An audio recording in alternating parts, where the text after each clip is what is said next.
Last study. Start. Political parties can approach the people at large for fund collection, but elections cannot be fought on that alone. Now, money bags have to be tapped for the elections of most candidates of all parties. By law, companies cannot donate to political parties, but political parties can collect funds.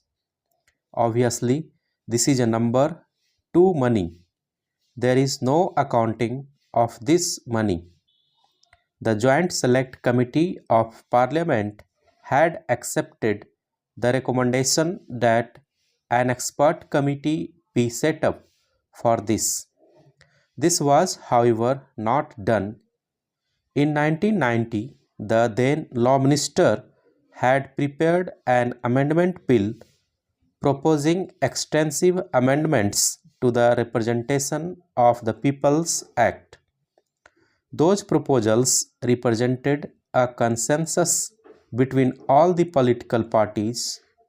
It is true that some of those proposals have been given effect to in 1996, but many remain unimplemented, including the proposals relating to election expenditure and state funding of candidates. My government has taken the exercise of electoral reforms seriously. We appointed a committee on state funding of elections under the chairmanship of Sri Indrajit Gupta. This committee has recently submitted its report. The Law Minister made a reference to that report in his speech.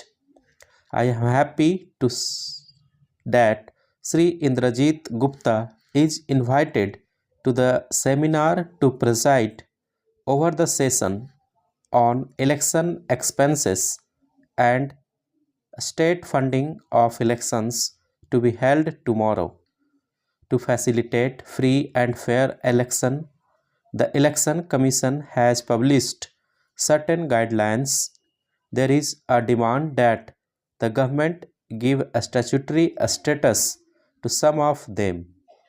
Effective implementation of these rules of conduct depends upon the good sense of the political parties, sense of discipline on the part of the administrative apparatus, and willing cooperation of the public at large.